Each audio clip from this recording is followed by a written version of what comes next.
Hello everyone, and welcome to the Future of Dogs podcast, a place for the whole dog world to come together and ask the big why and what if questions that will shape the dogs of the future. Join me, Hannah Malloy, as we chat to some of the world's most groundbreaking professionals intent on enriching and evolving the future of dogs.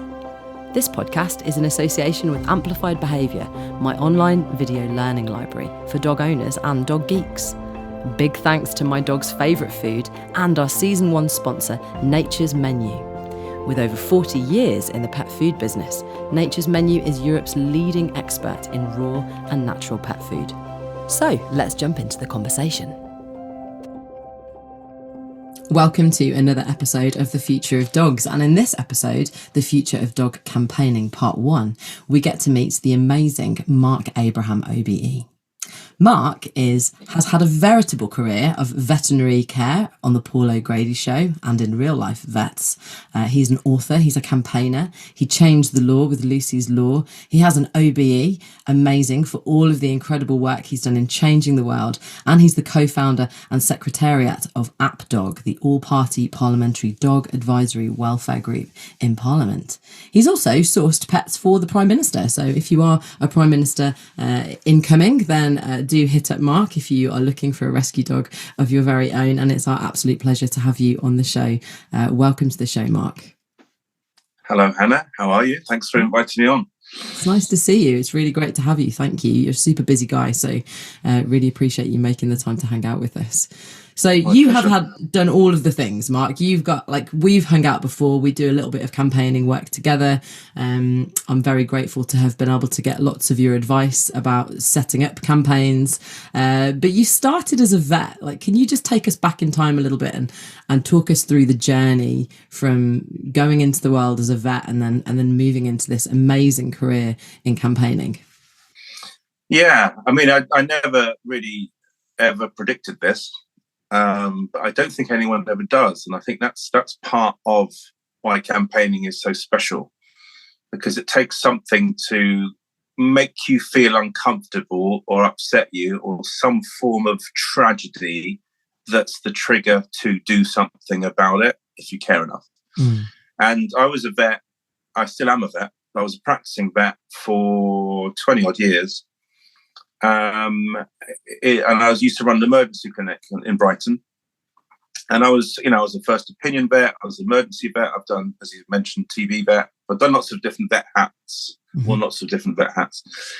And one night I was on duty in my emergency clinic, and 8 puppies came in, and they were all coming from obviously different owners, but they were all subscribed to different veterinary practices. And the way the emergency clinics work, as you know, I'm sure, and your listeners will know, is that one practice will have lots of clinics that sort of turn their phones onto the emergency clinic at night and on weekends. So there's one hub. This was all relatively new back in 2009. Anyway, we had these 8 puppies come in, all owned by people who went to different practices, but all the puppies were a similar sort of type. They were all Jack Russell crosses. And they all had the same problem. They had parvovirus, which, again, most people who are listening know that it's horrific, terribly sad, painful, expensive to treat. Yeah, often they die virus. Anyway, we saved 6. 2 sadly passed away. And it didn't sit well with me, because I thought, obviously, from the animal welfare point of view, these puppies are in pain. They shouldn't have to endure this level of cruelty. They're only 7, 8 weeks old. Doesn't seem to be any accountability. And that was the thing that really stuck with me, this accountability. How can people sell these live sentient animals? Yeah. I wouldn't say knowing that they're ill, but not caring if they do become ill.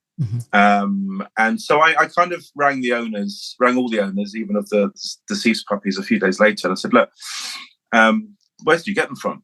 And they all said the same thing. And it was a puppy dealer, a legal licensed puppy dealer just outside Brighton, that was using a sort of a stable block to basically distribute puppies of all kinds of breeds, but crucially without the mum present. And they were all on straw. they all had vaccination certificates, which when I asked the owners to then bring them in, you could peel off the stickers and see that they were all coming from the same place in Wales, which of course was a puppy farm. Wow. And back then, as now, puppy farms are legal. People assume they're illegal, but they're not. They're legal. They're large-scale dog breeding establishments in rural areas who prioritise profit over welfare. They're legal. There's unlicensed ones, but on the whole, that they're licensed. And they were then distributing their puppies to be sold via third parties. So, for example, this stable block in Sussex, totally legally again. So these guys had a pet shop license, which doesn't just mean high street bricks and mortar pet shop. It's anyone in the business of buying in and selling puppies. Could be buying in from a puppy farm, selling to the public. Could be buying in from a puppy farm and selling to a dealer who sells to another dealer who sells to the public. So, and including pet shops as dealers. So it uncovered something that it didn't sit well with me. And I just thought there's no accountability here. And then I started to go to pet shops selling puppies and so sort of asking, what happens if there's a problem with the puppy? How do we get in touch with the breeder? Well, we can't. We won't tell you who they are. And all of a sudden, there was this kind of a rule that was applied to all these third-party sellers. And I even went to the one in Sussex responsible for selling these sick pups and said, if there's a problem, how do we get in touch with the breeder? We can't. So there was a wall that went up immediately with all these legal third-party dealers, which was you'll never know who bred your puppy, and you'll certainly never see the mum. And at the time, and I wasn't into politics, I've never been into politics. At the time, the government's advice was always to see the puppy interacting with his or her mum when you're buying one. At the same time, which is effectively warning people against their own licensing system. So even though it's legal to sell via third parties, the government are actually saying don't go there, which was quite interesting. There was a little bit of hypocrisy there. So I didn't really know what I was doing, but I knew I had to do something. And luckily, I had a media profile. I was on Paul O'Grady shows, he said, at the time, being their sort of resident vet on Channel 4. And I was also, being a TV vet, I was invited to lots of dog shows around the country at the time, charity dog shows to judge Waggy's Tail and Child's Best Friend and stuff, which I loved. But I was amazed at how people used to turn out, rain, shine, wind, whatever, just to get a rosette. Yes. I mean, like obsessed. Yes. Which was fascinating because it's just that part of British culture that is just beautiful. We love it. Right. And I just thought, okay, that's great. How can we maybe progress this? So I thought if I could reach out to celebrities, high profile figures, public figures, and they become the judges, that then sucks in potential media and PR opportunities, depending on the celebrity, depending on the demographic that they would appeal to. And I just thought if I appealed to loads of different demographics and the messaging was really simple, which is if you're going to get a dog, then either choose rescue or go direct to the breeder and see a puppy interacting with his or her mum in the place that they were born, that would go to some way of raising awareness, changing public behaviour, and curing the problem of third-party dealers and puppy farming. Because obviously rescues are accountable and the breeders are accountable. True. So if we bypass the middlemen, the dealers, the pet shops, that's got to be some way forward. At that point, I had no idea about politics or campaigning or law or anything to do with Westminster or any other parliament. So you really went in at that point, Mark, at the public, and that's quite common, isn't it? I think most people go, right, I've got this thing, I think everyone should know about it. How can I tell as many of the public as possible? Correct. And this was a really good place for you to start. Fascinating. Okay, and how did that go? Yeah, it's good. I mean, it was before the sort of phrase influencer was kind of normalized as sort of super spreaders in terms of messaging. So obviously there's two real benefits from getting someone involved like Ricky Gervais, for example. A, they can spread the message to a lot of people very quickly, and B, it's an endorsement. Yeah. Okay, and the more relevant the celebrity, the better the endorsement. The more followers, the better the celebrity or influencer or high profile figure. So that was what I was playing with at the time. I had a media profile, which definitely helped. But I soon realised that didn't actually matter because I was ignored anyway by the thousands and thousands of emails I used to send out. And I was working as a full-time vet at the time. But I was trying to engage with people, failing miserably. And when you're a grassroots campaigner and you don't have the resources, but you're absolutely fixated on making some form of progress, it doesn't really deter you, because it can't. So I used to send literally thousands of emails and get nothing back. And then occasionally you get a little bit of engagement. Luckily, I live in Brighton, and Brighton, there's quite a few high-profile people, or people that kind of get campaigning and kind of want to be involved. Sure. So the first dog show I did was sort of soap stars, a few local politicians. The one I was most proud of, I think, was through a friend of a friend, Michael Watson, who used to be quite a famous boxer that was brain damaged by Chris Eubank back in the 90s, I think it was. Yeah. And he was local, and he judged best boxer dog. Amazing. So what I always try to do is make it relevant to the class. Yes. And people literally came for miles, and they brought the boxer dogs up to him, and he was obviously brain damaged and compromised himself, but he was stroking them, and there was a real moment where I thought that there's something in this. And then we slightly switched venues to a more appropriate venue the next year and the year after down in Brighton. Patsy Palmer got involved, a few other soap stars. We always had music involved, because I called it Pup Aid as a sort of a nod to Live Aid.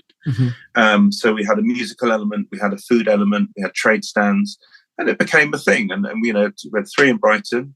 Then I moved it to Primrose Hill in London to get more celebrities. Excellent. As I say, we got Ricky Gervais and Brian May and Joanna Page, Liam Gallagher, Sarah Harding, bless her. Amazing. Meg Matthews. And that was the first year. I mean, it was crazy. And we had like 36 trade stands. We had live music, we had food. And it became a thing. And then we had 7 in Primrose Hill in total until 2018. And by the end of it, I think we had 90 trade stands. We had some really decent bands playing. All the food was plant-based. And Ricky came to the last one. And we had people from Love Island, Made in Chelsea. Like, we had the tabloid demographic. We had highbrow celebrities. We kind of ticked every single box in terms of which media outlet would be satisfied with that celebrity or personality. And basically, so that was one arm of the campaign, which was called Pup Aid, which was basically a public awareness campaign. But the crucial things, it wasn't just a dog show with all the novelty dog show classes.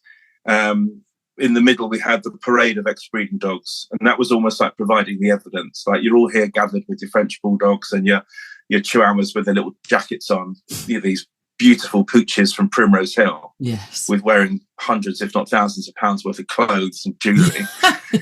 And then you bring out the dogs that have been rescued from puppy farms with their teeth dragging on the floor and being nervous and having to be carried and broken, literally just shut down broken dogs. Not to their detriment of being around people, but with owners that kind of obviously understood that it was okay for them to come out and have a little walk around. And that was the evidence that we were bringing to the public. And you'd see everything changed, from live music and people having fun and going around the stalls and buying collars, to all of a sudden just being in tears and without being able to speak, because they could see the evidence being presented. And that was the awareness. And I'd give a speech, and over the years the speech changed to what progress was being made with the campaign, because after 4 years of dog show, I started to go to Westminster and try and, because of Caroline Lucas MP and who's one of my local MPs, and try and make a difference politically, because although the awareness was doing good stuff, but it was never going to cure the problem, as it was still legal to sell via third parties. And that became the campaign, was to ban third party sellers of puppies and kittens. And, the tools that are available in Westminster, which were totally alien to me, but basically we tried something, didn't work, tried something else, didn't work, and trial and error kind of molded and shaped our campaign. And pretty much 10 years after I saw those puppies, and about 300 odd visits to Westminster later, we changed the law to ban third-party puppy and kitten dealers in England. And then we changed it in Wales and Scotland. It's waiting to be changed in Northern Ireland once they get their parliament up and running again. And that became, obviously, Lucy's Law. We named it the campaign in Lucy's honour. Lucy was a Cavalier King Charles Spaniel, amazing dog, rescued from a puppy farm in Wales, who was there for 5 years. So that's at least sort of probably 9 litters she had. Then she was rescued by Lisa Garner in the West Midlands, where you're from, and became this sort of, I always think of her as almost like a Princess Diana figure of the dog world, because she had this amazing, just beautiful profile of softness and kindness. And Lisa did an amazing job of raising awareness just on Facebook of rescue and of puppy farming, and used to do these amazing photo shoots with little Lucy either holding messages or just having fun in her freedom. Engaged about, I think, 70,000 people on Facebook. So that was a ready-made army. And then she sadly passed away in 2016 on December the 8th. And a few months later, we were in Westminster and we'd hit every single wall possible in terms of big organisations blocking campaigns, the government not wanting to know. And we were at a point where we were up against 4 biggest charities in the UK, the government and the pet industry. Wow. And there was 5 of us as campaigners doing this in our spare time with little to zero knowledge of the political process. Sure. And by rebranding, which is essentially what we did, the campaign from the campaign to ban third-party commercial puppy and kitten dealers, which is a bit of a mouthful, to calling it Lucy's Law in her honour, a couple of months after she passed, was the game changer. And and massive shout out to my late father, who was in advertising and a very successful creative, because I'd obviously absorbed that over the years. And advertising and campaigning are the same, essentially, that the end product's differently, because one's getting people to buy stuff and the other's getting people to sign and share a petition, for example. But we never ever had the chance to. He also died in 2016, like with Lucy. Hope they're up there hanging out. But I'd obviously learned a lot about branding and campaigning and how to engage people kind of without really knowing. So in 2018, we were told that we'd won. The law would be passed. It went into legislation in 2019, and then in 2020 it actually entered the statute book legislation. So it's we actually changed the law. Lucy changed the law. We kind of just folded behind her. You put a face to a really important cause, isn't it? And that's, I think people can get quite angry about. You talk about branding, but actually it's just a form of communication, isn't it? All of it, when it comes to changing and campaigning, is communicating, isn't it? It's finding a good route to communicate a truth to somebody. And so, you've got one, I've got one here. Let's play. He's got the certificate, I've got the book. So this is Lucy's Law. For those of you watching on YouTube, you can have a little look at this right now. If you're listening on your podcast platform, you can get a copy of Marc's book, Lucy's Law, from all of the major sales peeps. Marc is brandishing a beautiful pink rosette right now. Can you still get a rosette these days, Marc? Can I get hold of one of those? I've still got a few at home, and the rosette was really significant because the rosette is kind of a callback to a few things. Obviously, it's Lucy's face and the hashtag, which is an alliteration, which is a gift really when you're campaigning on social media. The reason for pink is because it was Lucy's favourite colour, apparently, according to Lisa. It's her favourite colour. And the rosette is because this all started from the dog shows and this hunger for rosettes. So it kind of ticks so many boxes. The way that the letters and words are stacked, that was all. I designed that. That was definitely channeling my dad's energy. Sure. In terms of how you actually come up with a brand. And that was Lisa's favourite picture, or one of her favourite pictures of Lucy. So I kind of designed that, and the Mirror became our media partner, Mirror newspaper, and their graphic design team just bam like that turned it into a logo, which was, it just required one go, and it was like, you've got it. Wow. And that became the campaign brand, the rosette. We gave them out at Crufts when we had our famous Lucy's Law debate in Westminster. We briefed the MPs, obviously, but we'd also supplied a rosette for them all. And most of them wore them into the chamber, which is not allowed to do. So, of course, the first thing the chair of the debate did was like, you can't wear that. And everyone just took them off. But it was just a really nice symbol of that sort of cross-party support, that they were prepared to sort of break the law. I mean, it wasn't, they're not going to get seriously in trouble. But to make that statement was wonderful to see them all coming in wearing the rosettes. So yeah, I mean, just a phenomenal journey. As I said before that, I was just a normal vet doing vetty stuff. Sure. And now I haven't sadly practiced for about 4 years because I'm too involved with the campaigning side of things, and I genuinely miss being a vet. I love that one-on-one stuff. But on the flip side, I'm in a position now where I can potentially help so many more dogs, cats, and other animals with the tools that I've learned along the way for Lucy's Law. And it's a huge amount of work, Mark. I mean, really, if we look at the timeline, you're looking at 10 years. 10 years really to change from the moment of this is a wrongness in the world that I need to see changed to having legislative change, which does take ages to get stuff through Parliament. People just think, oh, that's wrong, they should just write that into the law, like that's a super simple thing to do. But actually, it's a really complicated process, isn't it? And so 100%. It sounds to me like on this programme, Mark, what we always try and do is we look at each of our experts' what if.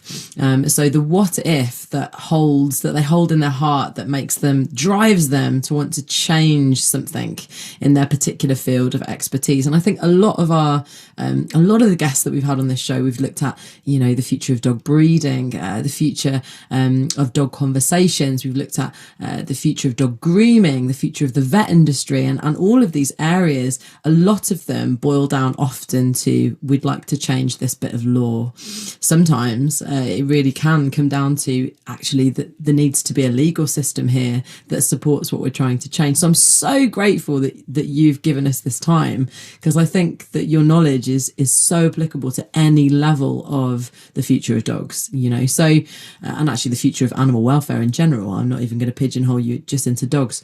So what is your even pigeons? Even pigeons. Even pigeons, exactly. I mean, my first thing I'd say is don't put them in holes. They hate it. They hate it. They can choose a hole. Like, you give them options. That's don't go there. So what is your what if, Mark? If you could, or what has it been and what is it now, maybe? Because it sounds like it's continuously changing for you. I think I'd just say, for someone that's literally had no experience in political campaigning to achieving what, let's say, my little group achieved under Lucy's guidance, let's say, I'd just say that anything's possible. Literally anything's possible.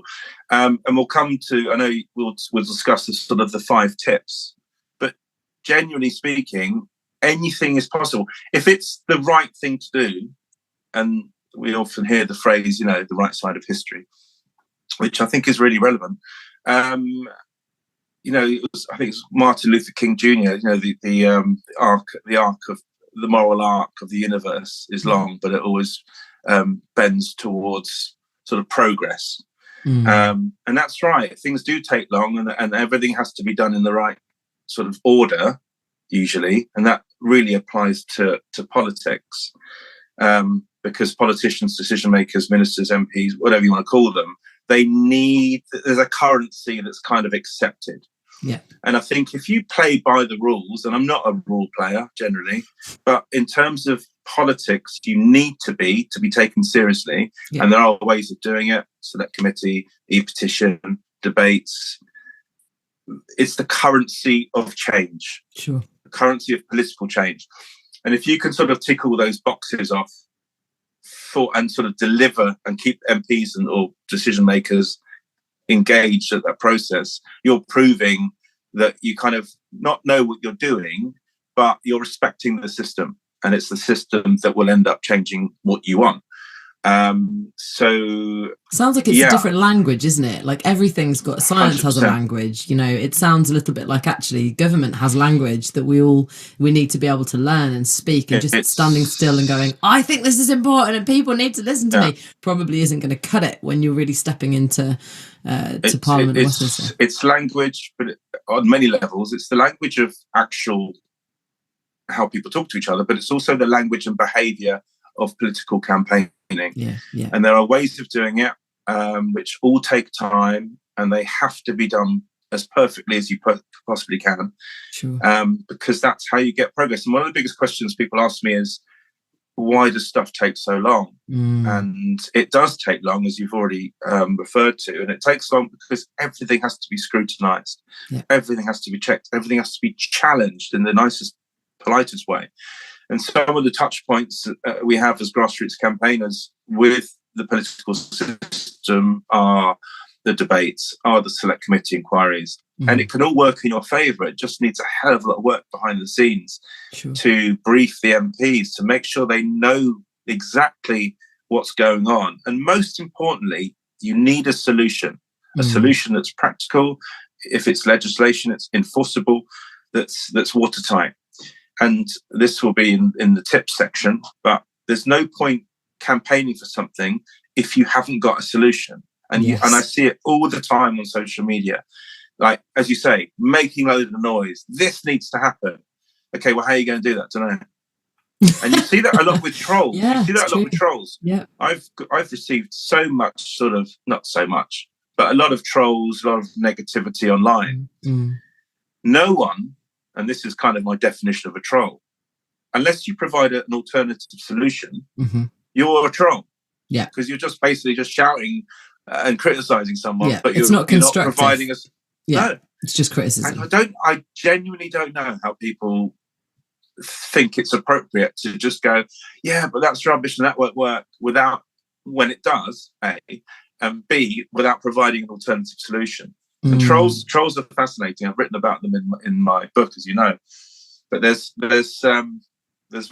easy ways of dealing with them, which is just to mute them, because you don't then make them relevant, but even by blocking.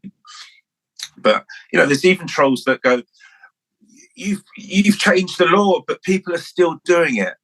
And you think, I'm pretty sure murder's illegal. Yes. And shoplifting. And driving over the speed limit. Hang on, people still do that. Sure, I know. But people are still doing it. So their answer is, what's the point? Because people are still doing it. Which means let's have no laws. Do you know what I mean? I guess it's a huge compliment in a weird way to the campaign, because people think people would just behave themselves as soon as the laws changed.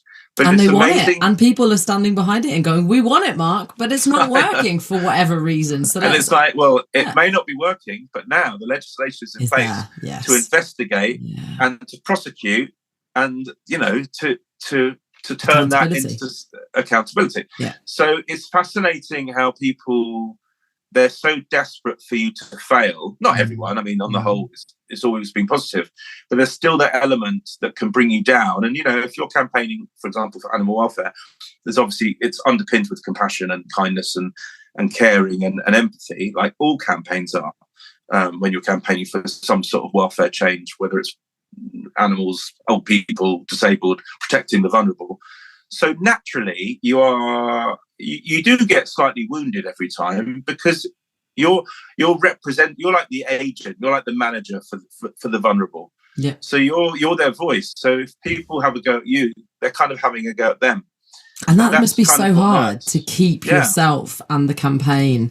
You are 2 separate things, but actually people get so attached to the things that they do. I mean, just in work, whether you're a rescue centre owner or a breeder or a trainer or a vet or or anything, any job description you can form as part of your identity. It must be really hard to keep those 2 things separate. Mark, I'm going to stop you right there, and I'm going to bring you back in, if that's okay, for a part 2. It's been so fascinating to hear how your journey's developed, and started with this just realization of brokenness in the world, and then you've really just used your skills to change the future of dogs in a very palatable and practical way.